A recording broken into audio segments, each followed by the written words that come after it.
Today on Voices, the voice that will be highlighted today is Roger Phillips, a seasoned educator and current MBA candidate in its final semester at the University of Maryland. He is the owner and one of the lead driving forces behind the new company Postcard Views. It's a company that develops travel experiences through using culture with the exchange of art and education. And they had two leading projects, one in Colombia and one in Guyana. This conversation is an educational, inspirational, unlimited potential conversation that you're about to partake in. So, without further ado, let's go. 5, 4, 3, 2. And today on Voices, I'm super excited. I love seeing ambition in the world.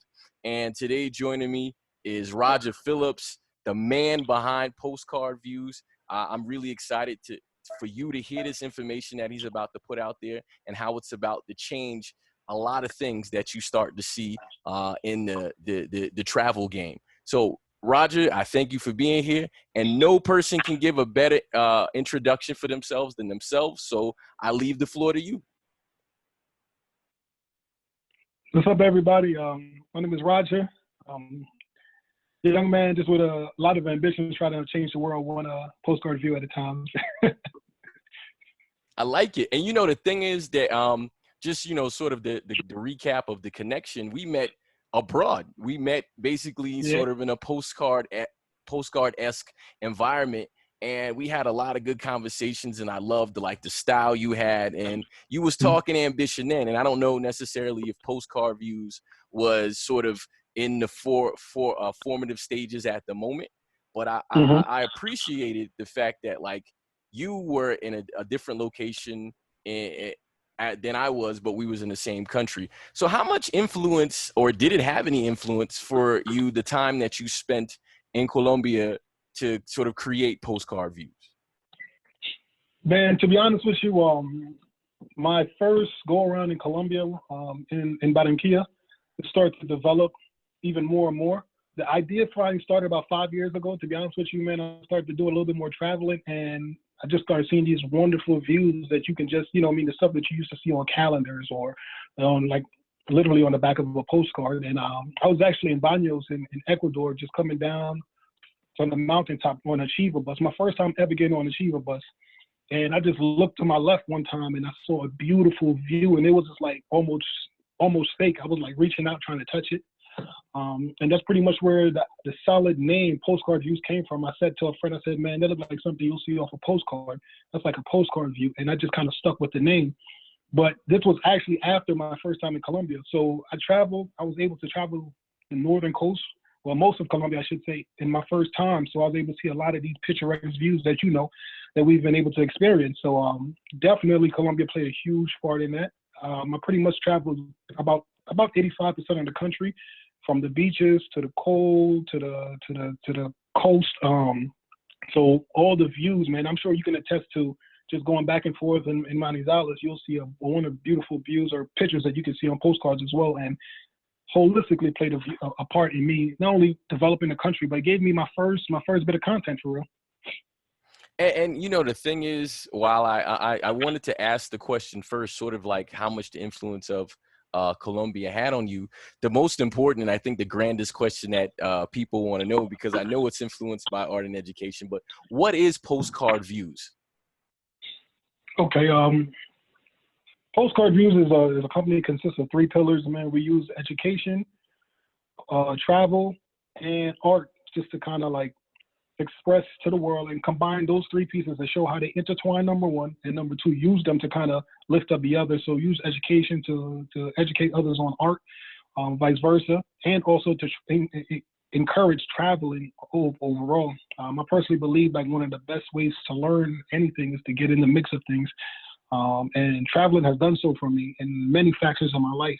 So for me, it just makes sense to put these 3 pillars of my life, just put them together and see how it works. And this is the final product I came up with, I should say, something that I really wholeheartedly believe in.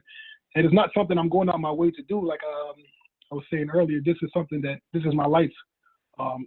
I was an educator for many years. I enjoyed art my whole life, the creative side of things, and I love to travel. So these are just pretty much three things that I'm building, the foundation of my life that I'm building into a company. And you alluded to it a little bit, and so it's just sort of the natural next question for it is like, how would you describe yourself, and what are sort of some of the people and the things that you've been a part of that have shaped you to take it to a level of entrepreneurship? Because, you know, there's a difference of taking pictures and saying, oh, that's cool. But you said, I'm going to take my background in education and I'm going to mash it together with my love of traveling, and I'm going to share this culture with people. So what background do you have that made that sort of sprout the seed of Postcard Views? My background pretty much consists of educator. Well, I've worked in higher education for 6 years prior to leaving that industry. But I am pretty much, I love education. I believe in life learning. The one way to you to keep moving forward in life, I believe, is learning, especially now with the social media and the internet. Things are changing so fast. Every industry landscape can change so fast just based off of these inventions. So if you're not up to learning, then, you know, I mean, you can easily get left behind. As far as the art faction, man, I'm just, I love to create. Back in high school, I was, you know, part of a TV production station. That was kind of my focus. Even when I went to college, I was always interested in being able to produce music, produce videos, create music, create writing, the whole nine, just a holistic view of art in general. Just always piqued my interest, and there's always something I always wanted to do. So when the opportunity came for me to put all the pieces of my life together, I wanted it to make sure that I'm building the foundation of something I can build on for the rest of my life. And realistically, man, it just started as a plan to put my life works forward and build the legacy that my kids can follow once I'm gone. And I understand, because like one of my inspirations for starting this podcast, I guess it was 2.5 years ago, something like that, was really because as I don't have any children, I was like, you know, what's my legacy gonna be? And I don't know if that's a sort of a male thing, but for me, I was like, you know, I want my voice to be heard, because I think about so many people that have passed and they say this person would have thought this, or they would have said this, or they reacted like this. And I don't want people guessing about me. Like I want it I want to be on the record. And so I think what you're doing is amazing in general. So the next level is, so while you were in education, what type of community work have you done in the past that kind of made you feel, okay, I got art, I got education, but you have a community aspect where you want to grow and improve communities? And how does that kind of play a role in what your vision is? To be honest with you, man, I was born in South America and came up to the United States. And my parents were, of course, you know, first generation here in the States. So they were pretty much working, just trying to set a good foundation for me and my family. So a lot of this community building was done by me just trying to figure out life and figure out what the next steps are in life. When I actually got to college, it took like literally the village just to kind of help me get through college. Because I'm first in my family, of course, so it's a lot of people, a lot of things I didn't know. So the community building came from just those people who were pretty much just invested in myself, whether it was giving me money to go to school or just showing me the way to get around some of the obstacles you'll face while going to college, especially the financial part, more so than everything else. And I just always was in a position like, okay, if I'm ever in any position of every information that can help anyone, I want to be able to give back, period. Just because it pretty much made me who I am today. The things I've been exposed to, the advice I've listened to, the rooms I've been put in, the opportunities I've been given, pretty much turned mold me into the person I am today. And these are things, like I said, I had no clue what was going on. I didn't have really like a plan. You know, in high school, you're like, oh, next you got to go to college and then all that. I didn't have that type of structure as a kid. So the people I surrounded myself with and the people I was introduced to in life was able to build that community and instill those values in me. So now as a person, I'm just glad to be able to give anybody anything that I know or any piece of information I can give. I'm happy to do so, you know, especially, like I said, information is free. Somebody's willing to listen and really take heed to what you're saying based on your experience. Why not? You know what I mean? Why not give it to you? But being in that mix, the people always instill me also is to make sure that you give back when you can, if it's something that you can do, if you have 3 pairs of sneakers and you only use 2, you can go ahead and give that one to somebody you may see on the street, somebody that may just don't have it. You know what I mean? Those are values that I instilled in myself. And even through this process, man, I went from, you know what I mean, the average person enjoying sneakers and being a sneakerhead and all that type of stuff to now I've been probably wearing the same pair of sneakers for like at least the last 13 months. You know what I mean? Yeah, I got you. It's crazy, man. It's crazy. I mean, granted, I have purchased 1 pair of sneakers in that time frame as well, but I have about 35 pairs of sneakers, you know what I mean, in my closet, and I really legitimately wear maybe 3. And one of them is 80% of the time. So, you know, I mean, just kind of this process along and going to other countries and seeing how people are living compared to how I am living or was living, and seeing that these people are extremely happy with what they have has just been mind-changing, mind-blowing as well to myself. And it just reiterates where I came from. You know what I mean? When I was a kid, I had 1 pair of sneakers. I remember wearing my 1 pair of sneakers until my foot hurt and I couldn't wear it no more. You know what I mean? I remember that as a kid, and this kind of just realigned me back with some of the goals I've had when I was younger, or just some life experiences that I experienced when I was a younger kid growing up in Guyana. So the community overall is pretty much pushing me into the person I am today, and I'm just happy to be able to be in a position to give back. And that's beautiful. So I'm curious. So how has your family responded to, you know, you sort of informing them of what you're doing with your project? Like, what's been the response from them? My family, man, they're very, very, very supportive of anything I do. My brother is a photographer as well, and he's definitely flew in, and him have went. He takes a lot of pictures. He's a person who kind of gives me some tidbits as far as getting better from a photography standpoint. I also have a cousin who's a videographer. So we kind of get together and we have these meetings and just kind of talk to each other about helping each other as far as what the next steps are. But on my project specifically, they've been helping me with the production. But actually, those are my first 2 employees. My brother and my cousin. Those are the first 2 people I hired because both my brother's a great photographer and my cousin's a great videographer. And when I needed to get some marketing pieces together, I was able to just contact them, fly out to LA, give my cousin the information I need, the videos, all the content I need, and me and him was able to talk, put it together, put all my marketing pieces together. My brother on the other side as far as doing like flyers and things of that nature. So very supportive overall. As far as my parents, man, they just proud of me of anything you do. You know how parents are. Absolutely, absolutely. You know, they just happy that you're doing something. You know what I mean? You're not doing nothing too crazy. But they've definitely been supportive. Actually, in one of my projects, in the project I did, one of the postcards is actually from the hometown of my mom, which is Linden, Guyana. So, you know, I mean, little things like that, I've been able to give back some very, very, very quietly. And she's appreciative of those things that I can. It's like you said, if you don't have a lot of money and you're not rich and all this, you know what I mean, monetary gifts is great, but you can also give back in other ways that people appreciate it, man, once they see through the smoke.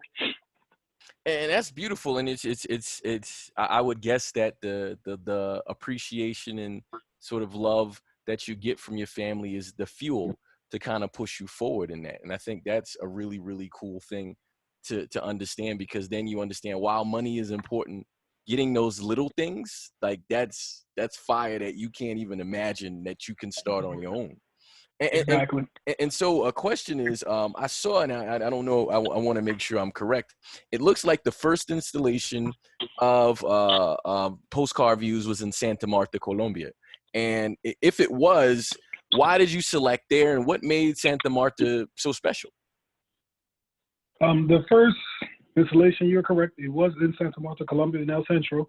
And I selected Santa Marta because realistically, man, when I decided to up and move to Colombia, the number one thing I thought about was being on the beach. I was like, okay, if I'm going there, I at least want to be on the beach. I actually ended up in Barranquilla, which was dope in itself. So when I got to Santa Marta, I felt like, okay, this is what I envisioned 6 months ago. I feel like this is where I'm at, and you know what I mean? The atmosphere of the people, the ability to just be right near the beach and the mountains, and the location of the town itself is just great. When I got there, the school that I worked at, Opening Arms, man, they showed me, the community showed me so much love. It only made sense for me to give back in this manner. And I also met a great young lady who was able to end up being my project manager, and everything just kind of flowed. When I went back after completing my job, I was still showing love. I kept in contact. I've gained some lifelong friends from the community. And that type of energy was just, I just felt like I needed to reciprocate the love that I received while I was there. When I actually met the artists while I was teaching there as well, and everything just kind of really fell into place. And even the artist himself, we met on the rooftop just talking. It was his birthday celebration. He literally just walked up to me. Everything kind of just came together at that point in Santa Marta. When I came home and really had the vision to like, okay, I'm going to do this, all the pieces were located there already. So it was almost like pouring me in that direction. Everything I needed, I had a project manager, I had the artist, I had all the pillars that I wanted to start my installation or build my company off of was already located in Santa Marta. So it was just a figure of me getting there and you know, I mean, putting the pieces together, putting the vision together with the pieces that I already saw. It just worked out great, to be honest with you, man. Everything kind of fell into place. That's why I just felt blessed as far as having that opportunity to do that in that area as well. Yeah, that's pretty much how I selected. It's kind of like it selected me, to be honest with you. And you know, it's curious. So, because I mean, yeah, obviously the gold, it's from my understanding, it's a global initiative. So, are you going to sort of have like a mobile headquarters, or are you going to like use a specific location as sort of the like base of operations to do the project? To be honest with you, man, I'm planning on keeping this as of right now until I get a couple more installations under my belt to be mobile. At this point in my life, I'm very flexible. I'm on the go. I'm between cities. So for me, it's nothing for me to pull out my phone and work while I'm on the train to New York or, you know what I mean, wherever I'm headed. If I'm flying somewhere, I just pull out my plane, I write notes, draw designs. As a matter of fact, I just designed. I was in London like 2-3 weeks ago and had an idea of a memorabilia shirt I wanted to make. So I literally rolled it down on like a piece of toilet paper and drew it and sent it to my designer. I was like, hey, can you take a look at this? Let me know what you think. So just whenever I'm inspired, man, is when I just go ahead and create. So for me, I don't think it's necessary for me to have like a set location as yet. If this, you know, I mean, when it sort of project grows into a bigger project, or when I have a couple more installations under my belt, then more than likely I will have an office. And I'm thinking right now we'll probably be in the Mid-Atlantic, just because that's where I'm centrally located when I'm not traveling. So that'll probably be where the office will be located. But as of right now, man, I definitely enjoy the freedom of being able to work from my phone or just pulling out my computer as long as it's Wi-Fi. As long as it's Wi-Fi, man, I'm good to go wherever I'm at. And you know, the thing that's really cool is that I like that because it shows that you're meeting the demands of the time. So the next level is, I mean, Santa Marta was blessed with you having the opportunity to collaborate with them. So what's the process in selecting other places for your project? Once I'm traveling, I kind of like to do a little bit of research about each country I'm going to. You know what I mean? Maybe a couple phrases, especially the language, if there's a language barrier, things of that nature. And to be honest with you, man, as I meet people throughout life, they're kind of like pointing me in that direction, man. I'm a true believer, and once you start working towards something, the energies and the whole vibe of things kind of usually work itself out. And by me even doing that in this project, I gained a good friend of mine. She kind of like recommended going to Jamaica, and me doing research, I found a great spot in Brazil. You know what I mean? So these once I start working at it, man, the energies or the powers to be, however you want to call them, they've just been pointing me in certain directions. And to be honest with you, man, I've been following that flow, and the flow has led me to the company, the project, my travel group, and everything that the company is a part of or believes in. So I kind of just let it kind of just flows, man. As crazy as this may seem, all that energy that once you start thinking positively and your vision is out there, I feel like the universe kind of sends you into where you're attracted. And currently, I have a good friend that's from Sri Lanka. I have a friend who's like I said, put me together with one in Jamaica. I also found a group on the computer in Brazil. So that's pretty much how I kind of dictate which area I'm going to go to, and whoever I can pretty much connect with the most. That's where I'm going to go. And whoever the natural energies, you know what I mean, flow with, that's who I'm going to go with. It's just that simple for me. There's really nothing, I don't have no political involvement or no connection or none of that with none of these people. All this stuff is just done by total natural energy and the willingness to work together. That's awesome, man. And I'm loving it. I'm a pause for just a second, right? All right, and so you have this huge global initiative, but it's so organic that it's amazing, and it kind of begs the question just listening to what you're saying. While it is organic and you're following sort of the vibes of the energy of the connection in the community, do you see any sort of corporate partnerships that may potentially come from this? Not that you're looking for it, but do you see anything like that coming from there? And do you see any specific benefit where that could possibly help your project along the way? Um, that's quite a good question, to be honest with you, man, and it's something I think about, just as far as the longevity of the project and being able to go into certain areas in which I know will cost, decent amount of money. And like I said, being able to do this project on a consistent basis is definitely would the sponsorship or any sponsorship would definitely help. Currently, this is my project, and I'm pretty much taking care of what I need to take care of. But I'm not looking for a sponsorship, but I will turn my shoulders against it just based on the fact of if your company aligns with what I'm trying to do, I think it'll be a great fit. Now, the issue would be me looking around and seeing what kind of corporation would align with the images or the work I'm trying to do, and their willingness to sponsor a program. And with sponsorship, they'll be willing. You don't get something for nothing. What will they ask for? What would be their requirements as far as how far or how deep they want to get into the process of. But it's not something I turn my head against, to be honest with you, man. If I can grab a sponsorship that can, that aligns with what we're trying to do, I'm all for it. If not, that's okay as well. As I stated earlier, I would like this to be a legacy, something that my children can go ahead and do as they're growing up. I want them to be able to travel. I want them to be into the arts as much as I am. And if it's aligned with those, then I'm all for it, to be honest with you, bro. And it's interesting because I understand you lose a bit of your autonomy if once corporate sort of funding comes into those things. And it made me kind of think, again, not that you're looking for money, but I'm just thinking of like ways, well, how can you fund this vision and keep it going and going and going? Have you done anything with like Kickstarter or Indiegogo or anything like that as far as sort of bringing investors in on that level? I have not. Just based off in my mind, my company is not exactly where I want it to be as far as to start marketing it as yet. We're very much so in the grassroots. We've only been around for about 7 months.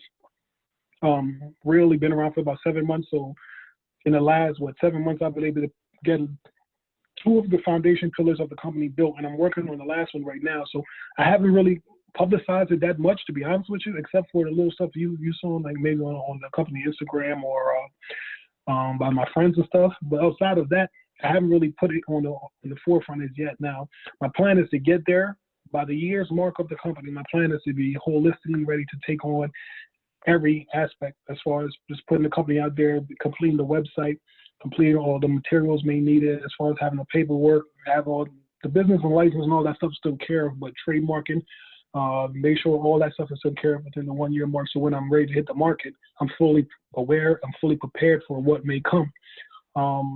But I do look forward to one way I'm looking to possibly raise some funds is I've created a memorabilia piece so far.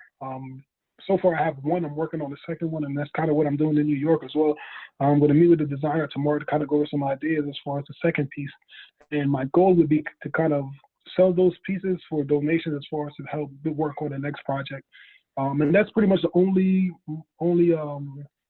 way I've been able to gain money so far.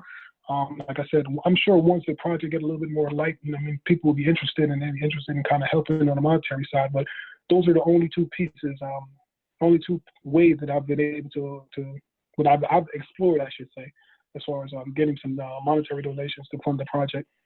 And that's really cool because it actually sounds that you already have the format in place to do like an Indiegogo or Kickstarter. Because normally for those programs, just because I've done my own research for my own personal projects, where offering sort of the memorabilia that you're talking about is something that you can actually offer an investor for that. But that's Mhm. brilliant. I really like that because it's progressive and it shows that you're already going in a direction and it's just going to lead you to that flow eventually.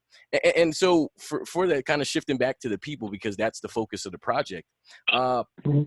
What are some of sort of the responses that you've got from communities where you've done some things and it's like, oh, I really didn't expect that, or they're like, oh, you did this, is it possible you can do this other thing for us? That have you received any sort of feedback like that from the communities you've been involved with? Yeah, man. To be honest with you, the people in this community now, my number one goal is to kind of like give back to those people who don't really have it. To be honest with you, man, and the whole project is focused around just educating people about the importance of traveling, um, and not only the importance of what I've learned. You know what I mean? This is pretty much my life's work that I'm trying to put on to others. Is, you know what I mean, give them a heads up. In the community in which we did the first installation, man, those people were holistically just happy, and it made me even very happy from the beginning. Like I remember finding the location, and once we found the location, we had to um, the first wall we had to make it all white, and even from the inception, once the people start seeing us working in their community, they start to become curious. What's going on? What are you guys doing there?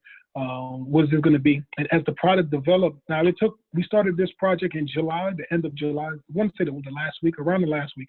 And it was totally completed by September, let's say September 20th, around that area. So it was about almost 2 months of working on the project on and off in between me coming back home, just dealing with some other personal stuff that I had to deal with. So I was kind of like back and forth between the States and Colombia. But the people in that area, man, you talking about when they see you out there painting, everybody stopping by. We had the kids in the photos they just wanted to help. You know what I mean? And that's exactly what was the thought process when I started the project. I was like, look, man, for me, art increased my level of creativity. It motivates me. It just gives me the level of creativity to keep thinking outside of the box. And I wanted that to be exactly what it is for that community, as far as the people who are, you know what I mean, don't have a lot of money, finding creative ways every day to bring food to the table. You know what I mean? And I really felt like that project sparked that in that community.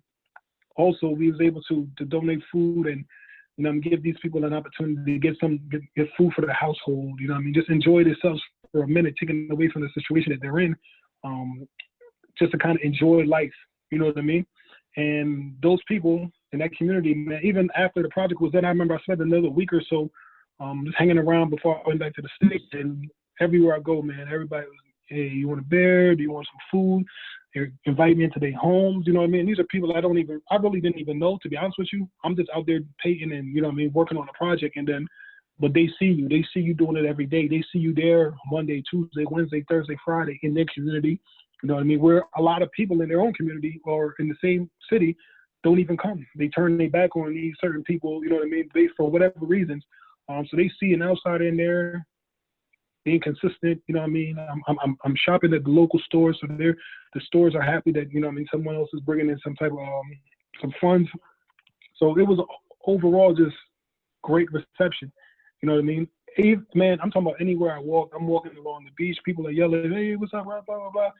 It was just a good time, and exactly how I wanted it to go, and exactly how I envisioned it to go. Yeah.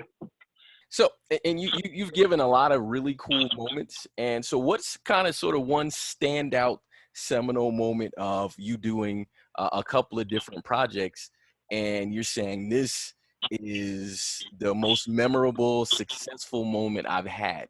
Because I know you mentioned your mom, you mentioned sort of what's going on there in Santa Marta, but is there one that really stands out and you're like, man, I didn't expect that. This was beyond successful for me? To be honest with you, man, it would be we did a community day to commemorate the first installment, which was September 14th or so, I believe. And I wanted to invite the community, invite a couple people around just to kind of celebrate it. And the overwhelming success of that specific day, man, it just kind of blew me away. When I'm talking about the energies all around came together, I was able to get with didn't even know, not even knowing, like one of the most popular artists. The artist that I actually hired ended up being like one of the most popular guys in Santa Marta. Little did I know, just because came from like a very popular family.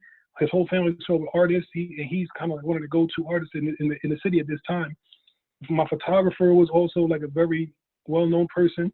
I was able to get together with some friends who was able to kind of like help me build like crazy stuff, build like a little shelf for me to put my t-shirts on, because we gave away some shirts as well. That day, holistically, it just, everything that came together, like me just standing there and watching this whole vision come together. I think that was the most satisfying part of this project, man. There's so many different hands, and when I understood the concept that you can't do it alone, that proves to me at the point, like you as much as you can try to, you can try to get it done as by yourself as much as possible. I was able to call on a couple of friends, and they talking about put these different aspects together. You see people in the store buying rice or just buying like little essential things that we take for granted every day at home, and that's kind of like what made it real for me. You know what I mean? Those two things of people coming together and helping me put my vision together, number one, and the vision of helping the community came together in one day for me, and it was just the most rewarding process that I can recall so far. And it sounds like you build a community in a community, which sort of strengthened the foundation that was there. But I'm curious, because you were talking about some of the people working with you. Now, I mean, this is not sort of on the fundraising level, but how does someone become a part of this project? Because I mean, clearly you have all hands on deck, and you clearly welcome people who understand the vision, who want to help. So what's a way that someone could become a part of the project where maybe they're producing some of the art or they're helping with some of the supplies? Okay, so how I was able to put together the first installation was just pretty much one of my goals is also to use whatever the popular art form is in that country or in that town, and use that in conjunction with my art, with my vision as well.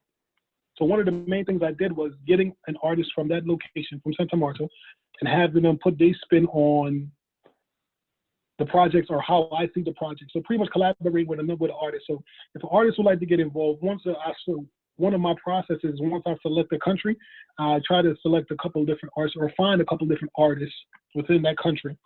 So I pretty much grab one of them and help them, explain my vision. And if it connects, then it connects.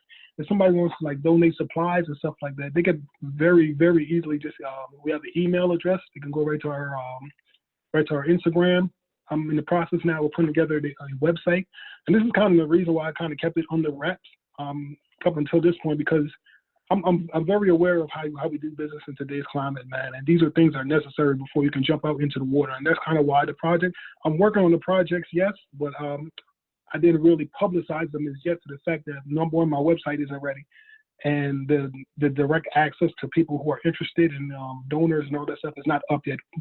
But once that is up, man, we're going to have on the website, going to be links for us to donate. It's going to be links for you to get the information of upcoming projects. So if you want, for instance, we're going to Brazil and you're going to be in Brazil, you can join us, you know what I mean, in Brazil if you want to bring some paint or some paint brushes and all that good stuff. But all that stuff will be done by the year mark of the company being around.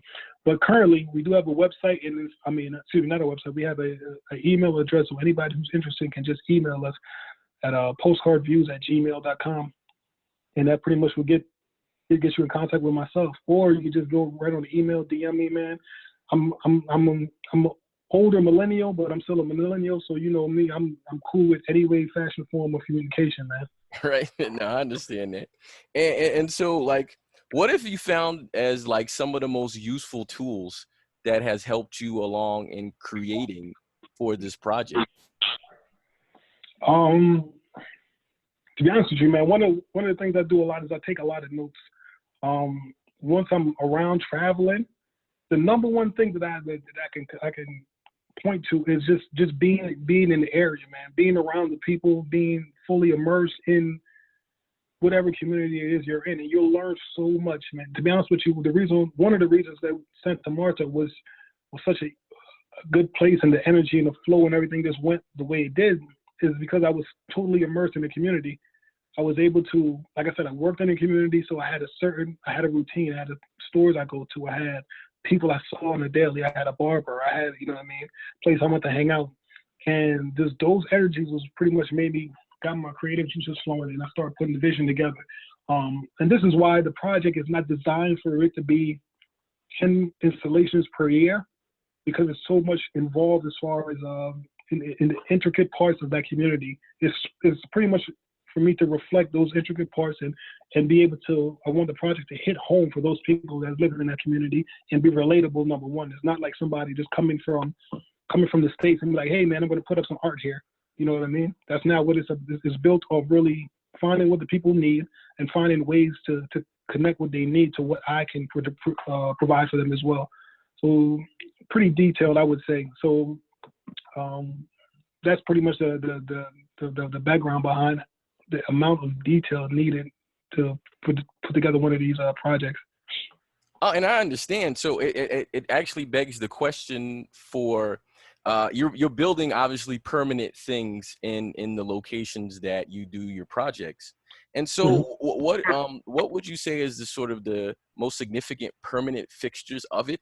And you sort of mentioned something about returning, like what do you do as far as like returning? Do you do like an anniversary return to celebrate, or is there a constant communications, maybe quarterly or something like that, to stay involved and connected to the community? Okay, to answer the return question. So one of the aspects as well is I've been able to build these relationships with these people that live in the community. And even up to this, and I'll give you a quick example. One of the young ladies I worked with over the project, they had another project where they wanted to donate toys to the same area, the same community in which I did my project. And these are people that, like I said, came together for me when I needed them the most. I'm talking about literally 24 hours. I need you to do A, B, and C, and they're able to put A, B, and C together for me. So I will forever be grateful to the community. Like I said, my project manager in that time was a great friend of mine. So I'm in constant communication with her. She's a friend. Besides the project and all that, the project just happened to be in her community. You know what I mean? So I'm very much so still connected. I'm in communication at least, once or twice a month with folks from the community. A photographer still, we still chat. We still keep in contact with these people. So I go back. I donate to those causes as well. And I do plan, Santa Marta will always be one of my favorite places to go just because I'm well aware. I know what it has to offer, and I'm very comfortable there. So I definitely will be back to the community for sure. And that, to be honest with you, man, that's another reason why, like I said previously, such detail is paid to these communities, because it's not places that I'm looking to just go and buy and do something. These are places where I'm building my network as far as people that I know around the globe. So when I'm ready to come back, or if they need something, there's something I can help, the company will always be there to provide for those folks. And you said something that led me to think about something else. You're creating and you're an opportunity, and you're opening the people's minds. Do the people in these projects in the specific locations, do they ever sort of inquire to you, or have they inquired to you about when they find out about, hey, Roger, you're doing a project somewhere else.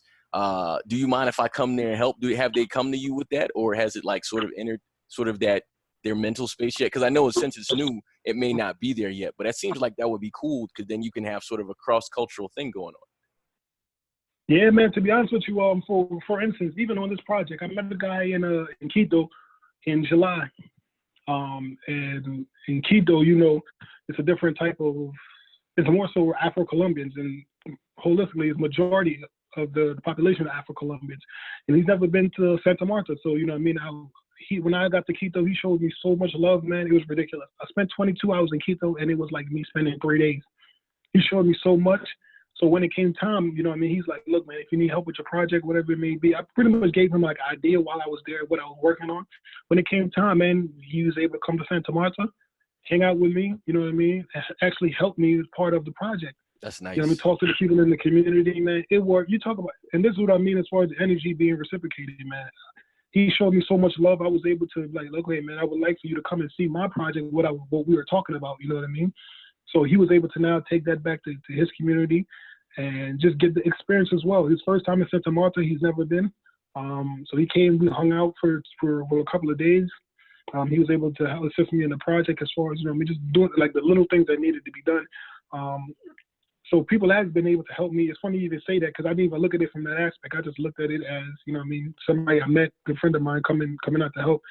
And it's just been that type of energy. One of my friends from London she was traveling to Colombia doing around the same time. And it just so happened that because the project got pushed back some, she was able to be there for the opening ceremony as well. So a lot of things have been aligning just by the grace of God, man. And people are willing to help.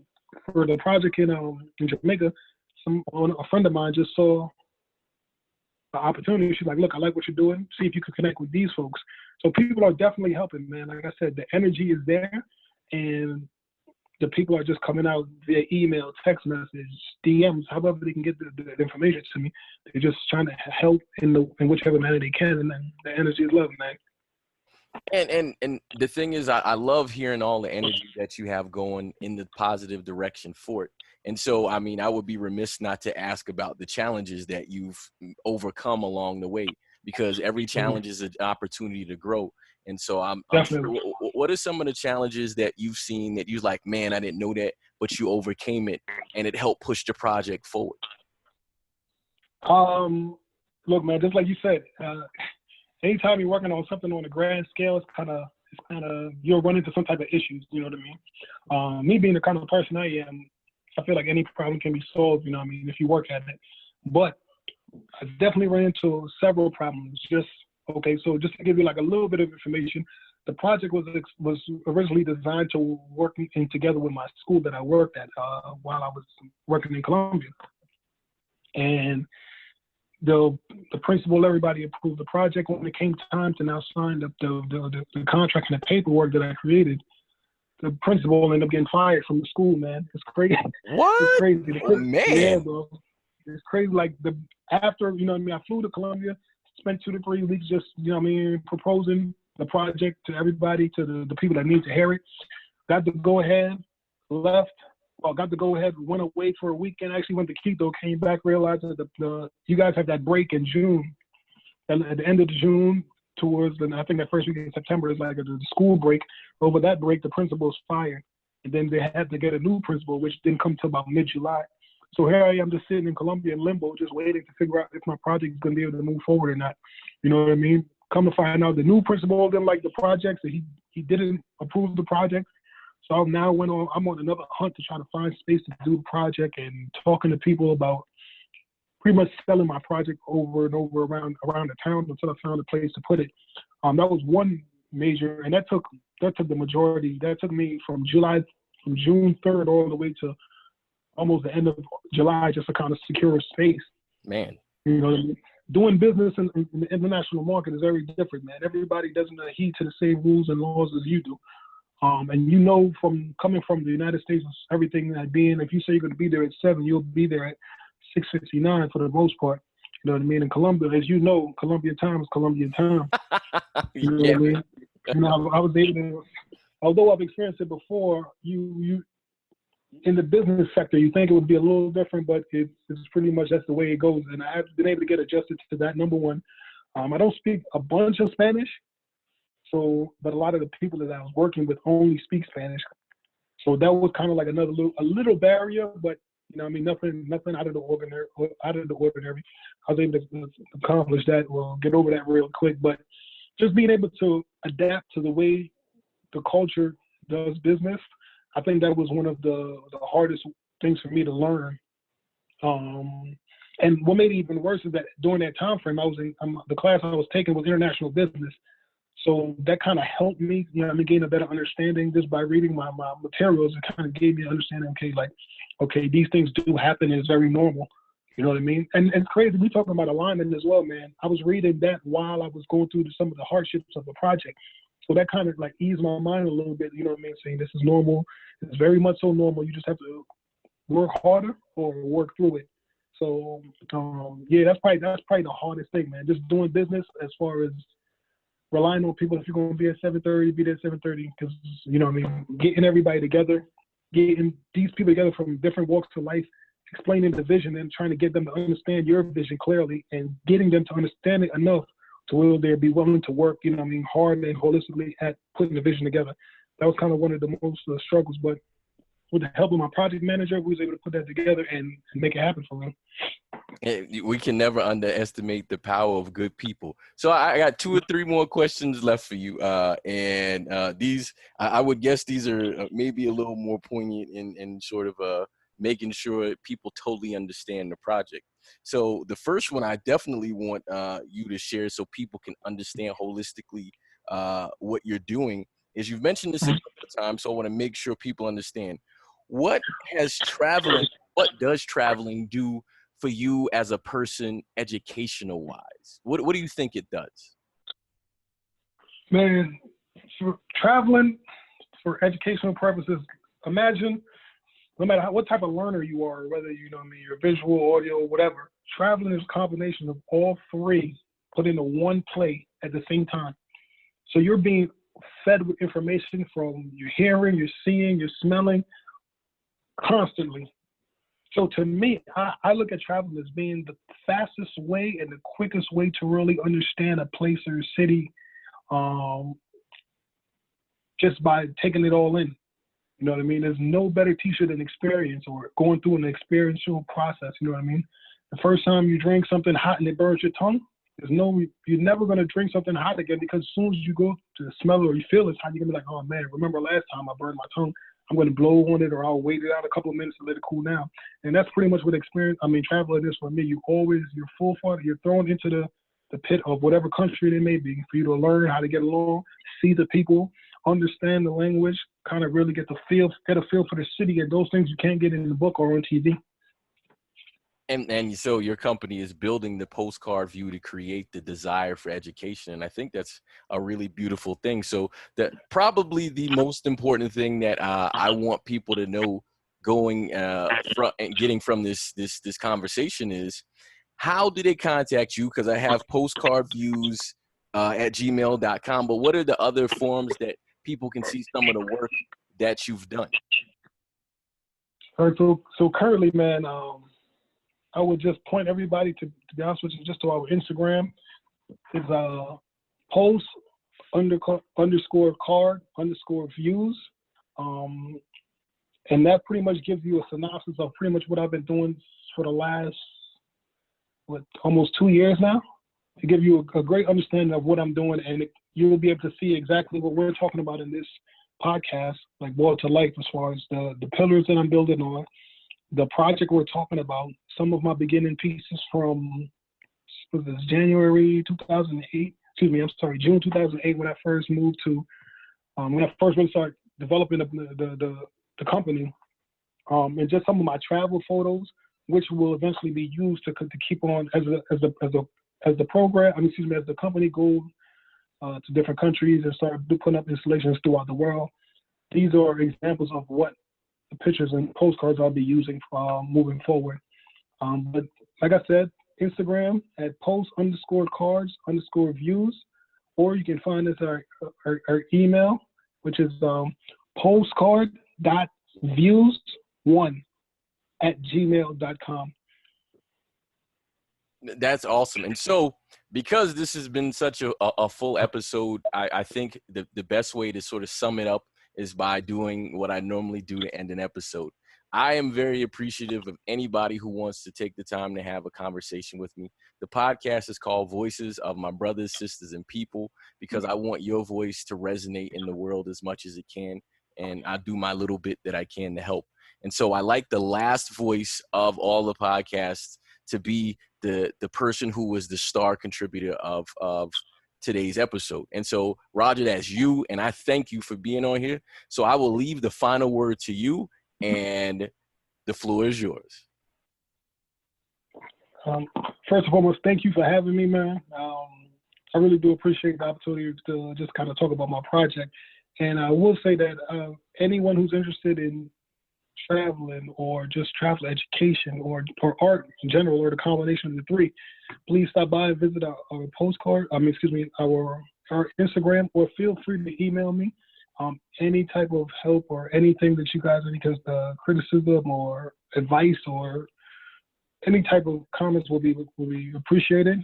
Don't ever forget that not everybody comes from where you come from, and one of the driving reasons behind this program is, like I said, I came from South America, from a not so rich country, and so I've been able to relate to most of these people that I'm running into, and I think that's one of the greatest pillars as far as me being doing what I'm doing. And although we live in a great country, you know what I mean, and some of us live in a different class, you also got to keep in mind that not everybody lives like you. And even if you can give back a little bit, I'm not asking you to give up 50% of your salary or whatever it may be, but if you can give back a pair of shoes, a pair of shirts, and sneakers to somebody that's less fortunate, the world will thank you for it.